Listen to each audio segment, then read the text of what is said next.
السلام علیکم ناظرین، آج دا 5 گریٹسٹ مسلم کمانڈرز میں پہلی شخصیت حضرت خالد بن ولید رضی اللہ تعالیٰ عنہ کی بائیوگرافی کی تیسری اور آخری قسط ہے۔ اس سے پہلے 2 قسطوں میں ہم آپ کو حضرت خالد رضی اللہ تعالیٰ عنہ کی بچپن کی زندگی سے لے کر ایرانی سلطنت کے خلاف جنگیں اور شام میں دمشق کے قلعے تک کی فتوحات کے بارے میں بتا چکے ہیں۔ اگر آپ نے وہ قسطیں ابھی تک نہیں دیکھیں تو ان کا لنک آپ کو ڈسکرپشن میں مل جائے گا۔ حضرت ابو عبیدہ رضی اللہ تعالیٰ عنہ کو ابھی عہدہ سنبھالے 1 ہفتہ بھی نہ ہوا تھا کہ انہیں کسی جاسوس نے آ کر اطلاع دی کہ ابو اقدس کے مقام پر ایک میلہ لگا ہوا ہے کہ جہاں 5000 رومیوں کا لشکر جمع ہے۔ حضرت ابو عبیدہ رضی اللہ تعالیٰ عنہ نے اس لشکر کو مارنے کے لیے اپنا ایک دستہ روانہ کیا، مگر ابو اقدس کے مقام پر یہ دستہ دشمن کے گھیرے میں آ گیا۔ حضرت ابو عبیدہ رضی اللہ تعالیٰ عنہ کو خطرہ محسوس ہوا، کیونکہ عہدہ سنبھالنے کے بعد یہ ان کی پہلی جنگ تھی اور شکست واضح طور پر نظر آ رہی تھی۔ لہٰذا حضرت ابو عبیدہ رضی اللہ تعالیٰ عنہ نے اس خطرے سے نمٹنے کے لیے حضرت خالد رضی اللہ تعالیٰ عنہ کو ابو اقدس جانے کا حکم دیا، اور حضرت خالد رضی اللہ تعالیٰ عنہ بجلی کی رفتار سے ابو اقدس پہنچے اور انہوں نے دشمن کو مار بھگایا اور اپنے ساتھیوں کو بچا لائے۔ اس کے بعد حضرت عمر رضی اللہ تعالیٰ عنہ نے مدینہ میں بیٹھے ہی تمام فوج کی کمان سنبھال لی، اور اس کے بعد انہوں نے چند ایک احکامات جاری کیے کہ جن کے مطابق سیدنا عمرو بن العاص رضی اللہ تعالیٰ عنہ کو فلسطین، سیدنا یزید رضی اللہ تعالیٰ عنہ کو دمشق اور سیدنا شرجیل رضی اللہ تعالیٰ عنہ کو اردن کے علاقے سونپے گئے۔ حمص کا علاقہ فتح ہونے کے بعد حضرت ابو عبیدہ رضی اللہ تعالیٰ عنہ نے اس کی دیکھ بھال کرنا تھی۔ حضرت خالد رضی اللہ تعالیٰ عنہ کو کوئی بھی عہدہ نہ سونپا گیا، بلکہ انہیں حضرت ابو عبیدہ رضی اللہ تعالیٰ عنہ کے ماتحت کام کرنے کی ہدایات دی گئیں۔ دوسری جانب ابو اقدس کی جنگ نے ہرکولس کو جھنجھوڑ کر رکھ دیا تھا، اور اس نے یورپ سے 80,000 کا اضافی لشکر طلب کر لیا اور اسے بانٹ کر شام، فلسطین اور انطاکیہ کی بندرگاہوں پر بھیج دیا۔ اسلامی لشکر بھی جو مختلف حصوں میں تقسیم تھا، ان کی ان رومیوں سے کئی جھڑپیں ہوئیں۔ مجاہدین نے میسان کا قلعہ اور مرج الروم تلوار کے زور سے فتح کیا۔ اس کے بعد حمص کے لوگوں نے ہتھیار ڈال کر جزیہ کی شرائط قبول کر لیں۔ ان کی دیکھا دیکھی کنسرین کے لوگوں نے بھی ہتھیار ڈال دیے۔ اس کے بعد ہما، شیزر اور افامیہ بھی مومنوں نے فتح کیا۔ شیزر کے مقام پر حضرت ابو عبیدہ رضی اللہ تعالیٰ عنہ کو اطلاع ملی کہ حمص میں نئی رومی فوجیں پہنچ رہی ہیں، لہٰذا وہ اپنے لشکر کے ساتھ دوبارہ حمص کی جانب پلٹے، مگر تب تک رومی خود کو قلعہ بند کر چکے تھے۔ رومیوں کی تعداد 8,000 جبکہ مسلمانوں کی تعداد 15,000 تھی، مگر رومی قلعے کے اندر محفوظ تھے اور مسلمان قلعے کے باہر، کہ جہاں سردی نے ان کا جینا محال کر دیا تھا۔ یہ محاصرہ 2 مہینے تک جاری رہا اور اس کی تمام تر ذمہ داریاں حضرت خالد بن ولید رضی اللہ تعالیٰ عنہ کے سپرد کی گئیں۔ اسی دوران مدینہ سے پیغام پہنچا کہ عراق میں مشہور ایرانی جرنیل رستم نے حضرت سعد بن ابی وقاص رضی اللہ تعالیٰ عنہ سے جنگ کرنے کے لیے فوجیں جمع کرنا شروع کر دی ہیں، لہٰذا عراق سے آیا ہوا قافلہ واپس لوٹ جائے تاکہ وہ حضرت سعد بن ابی وقاص رضی اللہ تعالیٰ عنہ کی مدد کر سکے۔ حضرت ابو عبیدہ رضی اللہ تعالیٰ عنہ نے سیدنا ہاشم رضی اللہ تعالیٰ عنہ کی قیادت میں حضرت خالد بن ولید رضی اللہ تعالیٰ عنہ کے متحرک رسالے کو عراق واپس بھیج دیا۔ حضرت خالد رضی اللہ تعالیٰ عنہ اپنے اس قافلے سے جدائی پر بے حد افسردہ تھے، کیونکہ انہیں اپنے اس لشکر سے قلبی لگاؤ تھا، مگر قدرت کو یہی منظور تھا۔ رومیوں نے جب مسلمانوں کی ایک جماعت کو واپس جاتے دیکھا تو انہیں کچھ حوصلہ ہوا کہ شاید یہ محاصرہ ختم ہونے کو ہے، مگر محاصرہ جاری رہا۔ مارچ کے مہینے تک جب رومیوں کا ذخیرہ ختم ہونے کو آیا تو انہوں نے ایک دروازے سے نکل کر مسلمانوں پر حملہ کر دیا۔ جوابی کارروائی میں وہ مسلمانوں سے مار کھا کر قلعے میں واپس پہنچے اور اپنے پیچھے کئی لاشیں چھوڑ گئے۔ پھر ایک رات حضرت ابو عبیدہ رضی اللہ تعالیٰ عنہ نے ایک جنگی کونسل طلب کی کہ جس میں سب لوگوں نے اپنی اپنی رائے دی، مگر حضرت خالد رضی اللہ تعالیٰ عنہ کی رائے سب سے مختلف اور سب سے زیادہ اثر انداز تھی۔ وہ یہ کہ مسلمان یہ محاصرہ ختم کر دیں اور واپسی کا راستہ اختیار کریں۔ مسلمانوں کو واپس جاتا دیکھ جب دشمن ان کا پیچھا کرے گا تو مسلمانوں کی ایک جماعت ان کے پیچھے سے آ کر انہیں گھیر لے گی، لہٰذا اسی تدبیر پر عمل کیا گیا اور مسلمانوں کو بالکل پلان کے مطابق کامیابی ملی۔ رومیوں کی ایک بڑی تعداد ماری گئی اور صرف 100 رومی قلعے کے اندر پہنچنے میں کامیاب رہے۔ اس کے بعد قلعے کے لوگوں نے امن کی درخواست کی جو کہ قبول کر لی گئی۔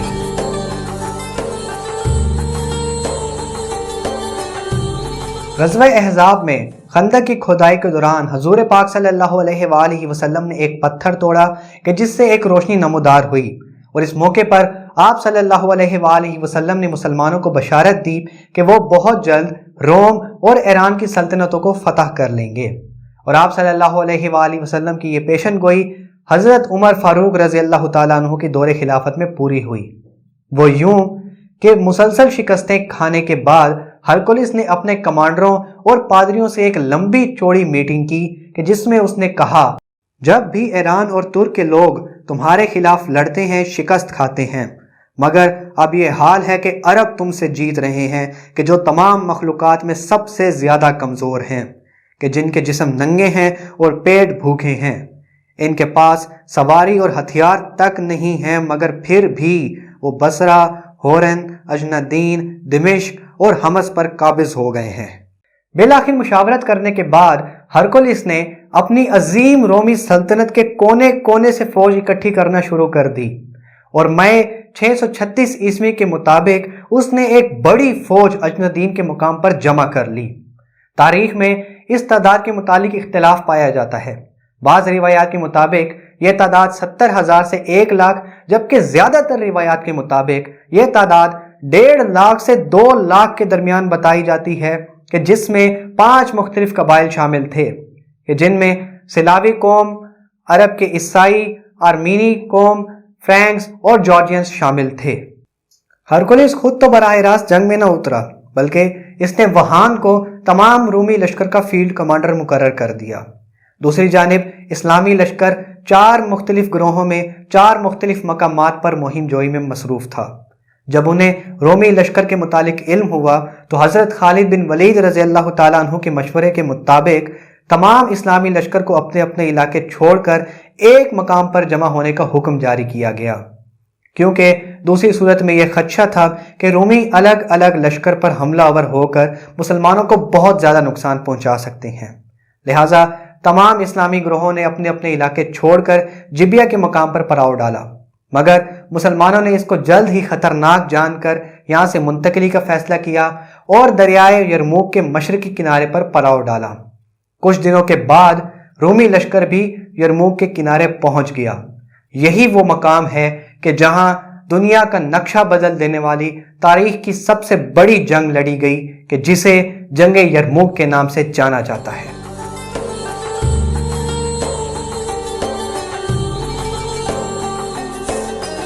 اس یرموک کی جنگ کی اہمیت کا اندازہ آپ اس بات سے لگا سکتے ہیں کہ اگر مسلمان یہ جنگ جیت جاتے ہیں تو پھر وہ پورے شام پر قابض ہو جائیں گے اور شام کے صوبے سے رومی سلطنت کا خاتمہ ہو جائے گا۔ اس کے برعکس اگر رومی یہ جنگ جیت جاتے ہیں تو پھر انہیں مکہ اور مدینہ پہنچنے سے کوئی نہیں روک سکتا۔ لہٰذا آنے والے زمانے کی جیو پولیٹیکل سچویشن اسی یرموک کی جنگ پر ڈیپینڈنٹ تھی۔ جہاں تک تعداد کا تعلق ہے تو تاریخ میں اس کے متعلق تضاد پایا جاتا ہے، مگر زیادہ تر روایات کے مطابق مسلمانوں کی کل تعداد 40,000، جبکہ رومی لشکر کی کل تعداد 1.5 لاکھ سے 2 لاکھ کے درمیان بتائی جاتی ہے، جو کہ کافی حد تک درست بھی ہے۔ اس جنگ کی اہمیت اور مسلمانوں کے نازک حالات کو دیکھتے ہوئے حضرت ابو عبیدہ رضی اللہ تعالیٰ عنہ نے حضرت خالد بن ولید رضی اللہ تعالیٰ عنہ کو تمام مسلمان لشکر کا فیلڈ کمانڈر مقرر کر دیا۔ جنگ سے پہلے رومیوں کی جانب سے مسلمانوں کو بہت سے پیس ایگریمنٹس کی پیشکش کی گئی، مگر مسلمانوں نے تمام پیس ایگریمنٹس ٹھکرا دیے۔ اس کے بعد جنگ کے باقاعدہ آغاز سے پہلے وہان نے اپنے لشکر میں موجود عرب عیسائی کہ جن کی تعداد 60,000 تھی مسلمانوں کے مقابلے کے لیے بھیج دیا۔ ادھر سے حضرت خالد بن ولید رضی اللہ تعالیٰ عنہ نے اپنے ہمراہ صرف 30 مجاہدین کو لے جانے کی خواہش ظاہر کی، مگر حضرت ابو سفیان کے اصرار پر وہ اپنے ساتھ 60 مجاہدین کو ان 60,000 عرب عیسائیوں کو مقابلہ کرنے کے لیے نکل پڑے۔ مگر اللہ کی قدرت اور ان مجاہدوں کا جذبہ دیکھیے کہ صبح سے شام تک جنگ جاری رہنے کے باوجود یہ 60,000 عیسائی ان 60 مجاہدوں کو ایک قدم بھی پیچھے نہ دھکیل سکے، الٹا شام کے وقت انہیں پیچھے بھاگنا پڑ گیا اور وہ اپنے پیچھے کئی لاشیں چھوڑ کر نکل پڑے۔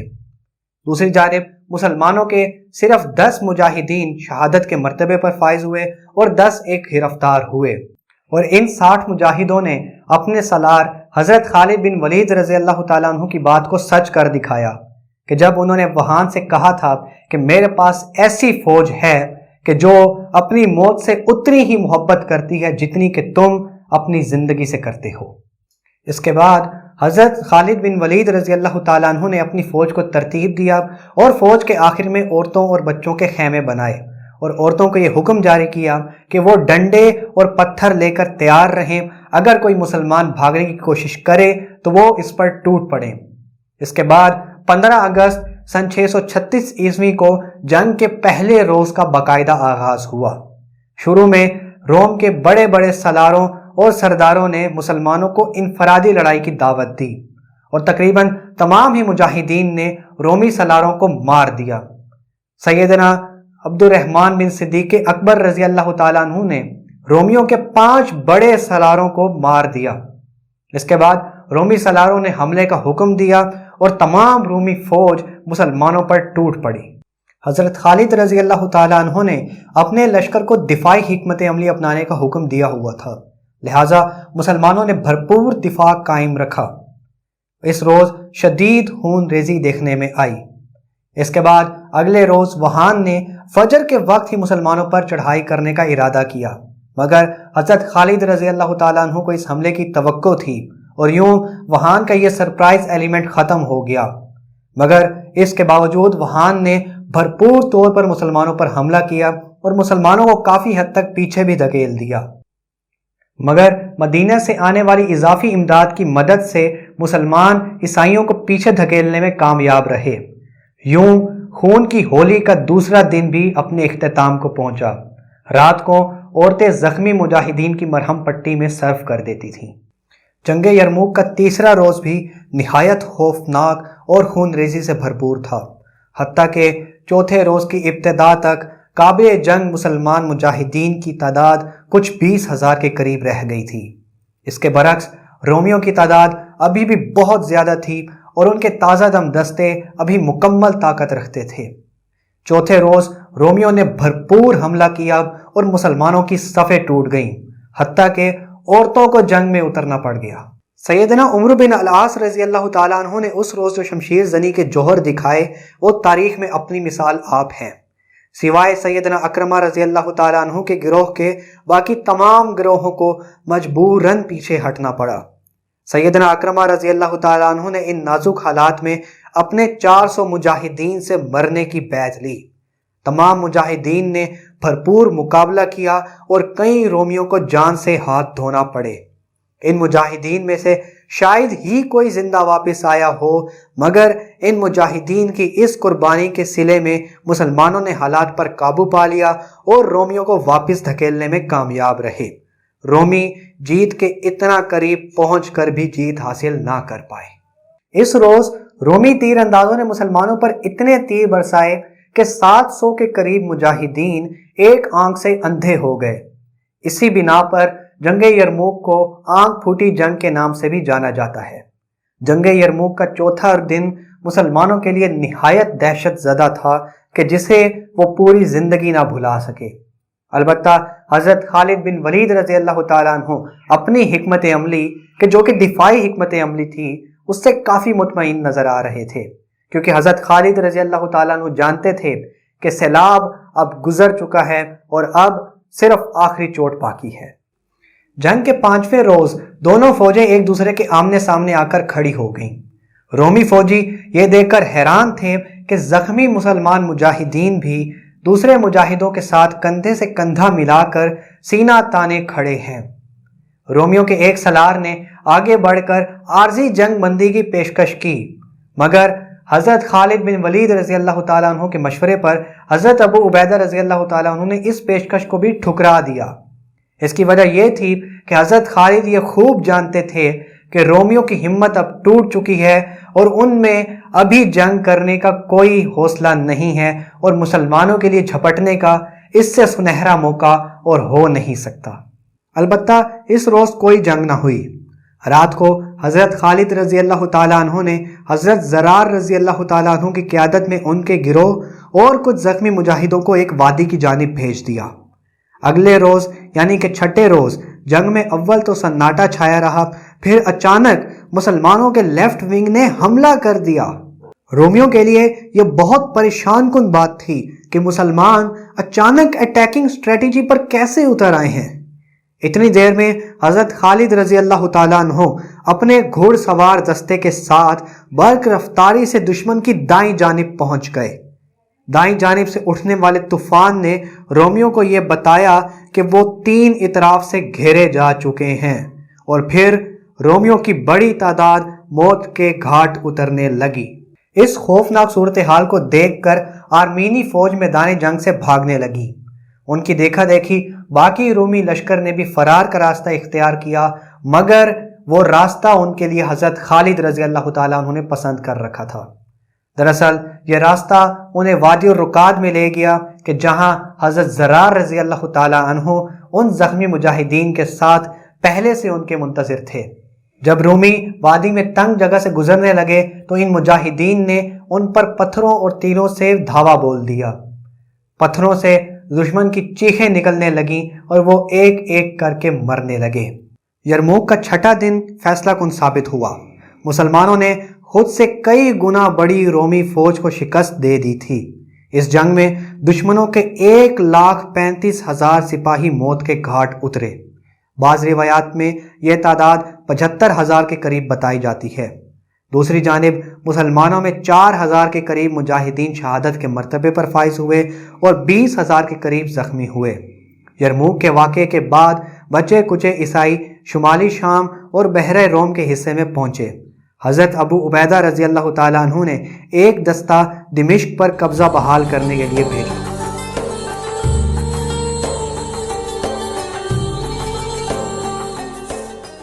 یرموک میں مسلمانوں کی فتح نے ہرکولس کے پیروں تلے سے زمین ہی کھینچ لی تھی۔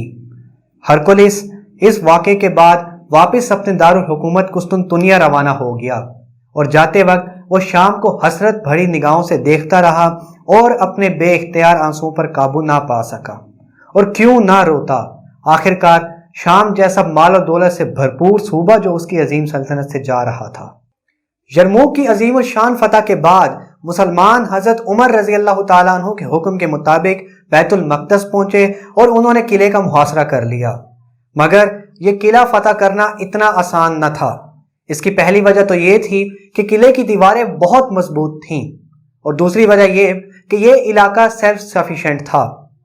اس کی مثال آپ یوں دے سکتے ہیں کہ ایک مرتبہ کچھ عیسائیوں نے قلعے کی دیوار پر چڑھ کر مسلمانوں سے کہا تھا کہ تم لوگ اگر قیامت تک بھی یہاں پر بیٹھے رہو تب بھی تم یہ قلعہ فتح نہیں کر سکتے۔ البتہ ایک روز قلعے کے سردار سوفرینس کہ جو ایک بڑا عیسائی عالم بھی تھا اور جسے اپنی مذہبی کتابوں پر مکمل عبور بھی حاصل تھا، اس نے مسلمانوں کو بتایا کہ ایک روز ایک درویش بادشاہ آئے گا جو ہم سے بیت المقدس کو فتح کر لے گا۔ اگر تم لوگ یہ سمجھتے ہو کہ تمہارا خلیفہ ہی وہی درویش بادشاہ ہے تو بلاؤ اسے، وہ آئے، معاہدے پر دستخط کرے اور ہم سے یہ قلعہ فتح کر لے۔ ان حالات کو مد نظر رکھتے ہوئے مسلمانوں نے خلیفہ دوم حضرت عمر رضی اللہ تعالیٰ عنہ سے بیت المقدس آنے کی درخواست کی، اور حضرت عمر رضی اللہ تعالیٰ عنہ بھی مدینہ سے بیت المقدس کی جانب چل پڑے۔ حضرت عمر رضی اللہ تعالیٰ عنہ کا یہ تاریخی سفر بھی قابل ذکر ہے جو تاریخ میں اپنی مثال آپ رکھتا ہے۔ حضرت عمر رضی اللہ تعالیٰ عنہ 17 پیوند لگا قمیض پہنے ایک غلام اور ایک اونٹ کے ساتھ مدینہ سے بیت المقدس کی جانب روانہ ہوئے۔ اس سفر کے دوران کبھی حضرت عمر رضی اللہ تعالیٰ عنہ اونٹ پر بیٹھتے تو کبھی غلام اونٹ پر بیٹھتا، اور حضرت عمر رضی اللہ تعالیٰ عنہ مہار تھامے آگے آگے چل رہے ہوتے۔ بالآخر 1 مہینے کی مسافت کے بعد حضرت عمر رضی اللہ تعالیٰ عنہ بیت المقدس پہنچ گئے کہ جہاں مسلمان فوج ان کے استقبال اور دیدار کے لیے بےتاب کھڑی تھی۔ برسوں سے جنگ میں مبتلا مسلمان فوج کے لیے حضرت عمر رضی اللہ تعالیٰ عنہ کی آمد کا دن گویا عید کا دن ہو گیا۔ حضرت بلال حبشی رضی اللہ تعالیٰ عنہ نے حضرت محمد صلی اللہ علیہ وآلہ وسلم کی وفات کے بعد اذان دینا چھوڑ دی تھی، مگر اس روز مسلمانوں اور خاص کر حضرت عمر رضی اللہ تعالیٰ عنہ کے اصرار پر انہوں نے پھر سے اذان دی، کہ جسے سن کر مسلمانوں کا ایمان تازہ ہو گیا، اور بہت سو کو تو حضرت محمد صلی اللہ علیہ وآلہ وسلم کا وہ سنہری دور یاد آ گیا کہ جب حضرت بلال رضی اللہ تعالیٰ عنہ اذان دیا کرتے تھے۔ اگلے روز حضرت عمر فاروق رضی اللہ تعالیٰ عنہ اسی 17 پیوند لگے لباس میں معاہدے پر دستخط کرنے جا رہے تھے۔ اس پر حضرت ابو عبیدہ رضی اللہ تعالیٰ عنہ نے ان سے فرمایا کہ حضور، یہ بہت مہذب علاقہ ہے، آپ برائے مہربانی لباس بدل لیجئے۔ اس پر حضرت عمر رضی اللہ تعالیٰ عنہ نے فرمایا کہ اللہ نے ہمیں یہ عزت اسلام کی وجہ سے دی ہے، لباس کی وجہ سے نہیں۔ اور آپ رضی اللہ تعالیٰ عنہ اسی لباس میں معاہدے پر دستخط کرنے کے لیے پہنچ گئے۔ سوفرینس نے حضرت عمر رضی اللہ تعالیٰ عنہ کو نشانیاں دیکھ کر پہچان لیا اور بڑے ہی احترام سے بیت المقدس حضرت عمر رضی اللہ تعالیٰ عنہ کے ہاتھوں سونپ دیا۔ حضرت عمر رضی اللہ تعالیٰ عنہ 10 روز بیت المقدس میں قیام کرنے کے بعد مدینہ واپس چلے گئے۔ دوسری جانب حضرت خالد بن ولید رضی اللہ تعالیٰ عنہ نے دمشق، حمص اور مفسرین سے ہوتے ہوئے حاضر کا شہر فتح کیا۔ حاضر کی فتح کے بعد مسلمانوں نے حلب کا رخ کیا اور اسے 4 مہینے کے کڑے محاصرے کے بعد فتح کیا۔ اس کے بعد 31 اکتوبر 637 عیسوی کو مسلمانوں نے رومی سلطنت کے ایشیائی صدر مقام یعنی انطاکیہ کے شہر کو بھی فتح کر لیا۔ پھر ایک روز مرش کی جنگ سے وہ حضرت خالد رضی اللہ تعالیٰ عنہ فتح یاب ہو کر آئے تو سیدنا اشعث رضی اللہ تعالیٰ عنہ نے ان کی شان میں ایک زوردار قصیدہ پڑھا۔ حضرت خالد رضی اللہ تعالیٰ عنہ نے خوش ہو کر اسے 10,000 درہم بطور انعام پیش کیے، مگر جب یہ بات حضرت عمر رضی اللہ تعالیٰ عنہ کو پتہ چلی تو انہوں نے احکامات جاری کر دیے کہ حضرت خالد رضی اللہ تعالیٰ عنہ سے تمام تر اختیارات چھین لیے جائیں، ان کے سر سے ٹوپی اتار دی جائے اور ان کے ہاتھ باندھ کر ان سے یہ سوال کیا جائے کہ آخر ان کے پاس اتنی دولت آئی کہاں سے۔ اگر تو انہوں نے مال غنیمت میں سے دی ہے تو پھر ان پر خیانت داری کا چارج لگا کر انہیں بے عزت کر کے فوج سے نکالا جائے، اور اگر انہوں نے اپنے مال سے دی ہے تو پھر انہوں نے اسراف اختیار کیا ہے، اور اس صورت میں بھی انہیں عزت کے ساتھ فوج سے نکالا جائے۔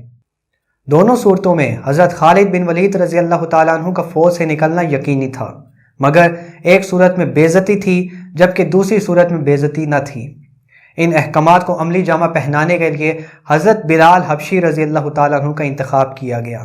حضرت بلال رضی اللہ تعالیٰ عنہ نے پوری اسلامی فوج کے سامنے حضرت خالد رضی اللہ تعالیٰ عنہ کے سر سے ٹوپی اتاری، ان کے ہاتھ باندھے اور ان سے گرج لہجے میں سوال کیا۔ یہ اسلامی مساوات کی بہترین مثال ہے کہ ایک ناک کٹا حبشی غلام اسلامی لشکر کے سب سے بہترین اور سب سے کامیاب جرنیل کے ساتھ ایک عام سپاہیوں جیسا سلوک کر رہا تھا۔ بہرحال حضرت خالد رضی اللہ تعالیٰ عنہ نے نہایت افسردہ لہجے میں جواب دیا کہ یہ میری ذاتی دولت تھی۔ بلا شبہ اس میں کوئی حیرت کی بات نہیں کہ ایک ایسا مجاہد کہ جس کے ہاتھوں بے پناہ دشمن اسلام قتل ہوئے اور جنہوں نے بے پناہ مال غنیمت سمیٹا کہ جس میں سے ان کا بھی ایک مقررہ حصہ تھا، اور سب سے بڑھ کر کہ جنہوں نے ایران میں 1,00,000 درہم کی 2 ٹوپیاں جیتیں، ان کے لیے 10,000 درہم کی معمولی سی رقم ادا کرنا کوئی بڑی بات نہ تھی۔ بہرحال حضرت عمر رضی اللہ تعالیٰ عنہ نے جو حکم جاری کر دیا تھا کہ اس صورت میں بھی حضرت خالد رضی اللہ تعالیٰ عنہ کو فوج سے نکال دیا جائے، لہٰذا حضرت خالد رضی اللہ تعالیٰ عنہ کو فوج سے نکال دیا گیا۔ حضرت خالد رضی اللہ تعالیٰ عنہ کا یہ جواب سننے کے بعد حضرت بلال رضی اللہ تعالیٰ عنہ نے ان کے ہاتھ کھولے، اپنے ہاتھوں سے ان کے سر پر ٹوپی پہنائی اور کہا کہ میں تو صرف امیر المومنین کا حکم کی پاسداری کر رہا تھا، مجھے آپ کے جانے کا بے حد افسوس ہے۔ تمام اسلامی لشکر بھی امیر المومنین کے اس فیصلے پر نہایت حیران و پریشان بھی تھا، اور انہیں حضرت خالد رضی اللہ تعالیٰ عنہ کی جدائی کا بے حد رنج بھی تھا۔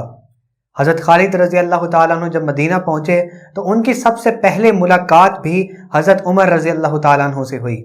اس موقع پر حضرت خالد رضی اللہ تعالیٰ عنہ نے حضرت عمر رضی اللہ تعالیٰ عنہ سے کہا کہ اے امیر المومنین، آپ نے میرے ساتھ ناانصافی کی ہے، میں اس معاملے میں احتجاج کروں گا۔ اس پر حضرت عمر رضی اللہ تعالیٰ عنہ نے فرمایا کہ خالد، تم میری نظروں میں نہایت محترم ہو، تم نے جو کام کیے ہیں وہ ایک عام انسان نہیں کر سکتا، مگر یہ کام انسان نہیں بلکہ اللہ کرتا ہے۔ حضرت عمر رضی اللہ تعالیٰ عنہ کو علم ہوا کہ فوجیوں کے جذبات حضرت خالد رضی اللہ تعالیٰ عنہ کے سلسلے میں بہت نازک ہیں، تو آپ رضی اللہ تعالیٰ عنہ نے تمام سالاروں کو خطوط لکھے کہ میں نے خالد کو اپنی ذاتی ناراضگی کی وجہ سے علیحدہ نہیں کیا اور نہ ہی کسی بے ایمانی کی وجہ سے، بلکہ وجہ یہ تھی کہ لوگ بہت زیادہ ان کے مداح ہوتے جا رہے تھے اور گمراہ ہو رہے تھے۔ مجھے خوف تھا کہ لوگ ان پر تکیہ کرنے لگیں گے۔ میں چاہتا ہوں کہ لوگ سمجھے کہ جو کچھ کرتا ہے اللہ کرتا ہے اور ملک میں کوئی فتنہ نہیں ہونا چاہیے۔ یوں حضرت عمر رضی اللہ تعالیٰ عنہ نے اللہ کی تلوار کو کہ جس نے دین اسلام کی بے حد خدمت کی بالآخر نیام میں واپس ڈال دیا۔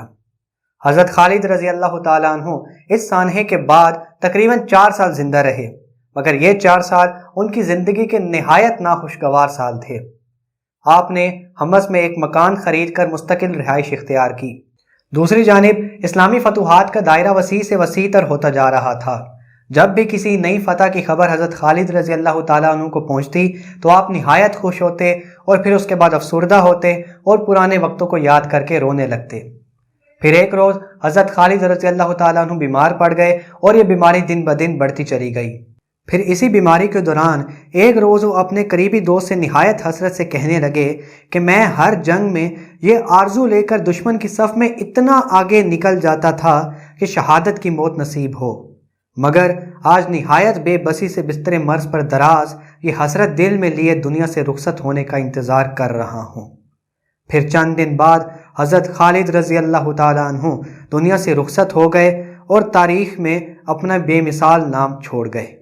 حضرت خالد رضی اللہ تعالیٰ عنہ کی موت کی خبر جب مدینہ پہنچی تو شہر میں کوہرام مچ گیا، عورتیں آہو بکا رونے لگیں۔ خود حضرت عمر رضی اللہ تعالیٰ عنہ کی بیٹی ام المومنین حضرت حفصہ رضی اللہ تعالیٰ عنہ بھی بلک بلک کر روئیں۔ حضرت عمر رضی اللہ تعالیٰ عنہ نے سوچا کہ ایسا تو کسی عظیم انسان کی رخصتی پر ہی ہو سکتا ہے۔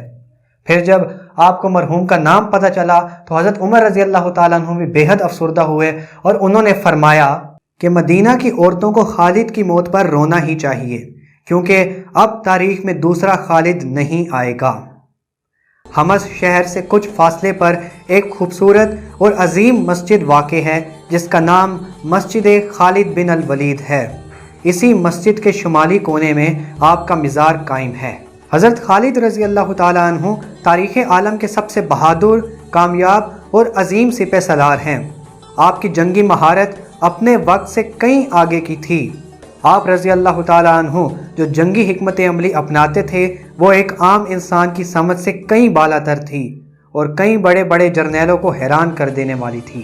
آپ سے کئی سال بعد آنے والے جرنیل بھی آپ جیسی مثال قائم نہ کر سکے، بلکہ کئی کامیاب جرنیل تو ایسے تھے جنہوں نے آپ رضی اللہ تعالیٰ عنہ کی حیات مبارکہ اور جنگی تدابیر سے رہنمائی حاصل کر کے جنگیں جیتیں۔ حضرت خالد رضی اللہ تعالیٰ عنہ کے عالم اسلام پر ان گنت احسانات ہیں۔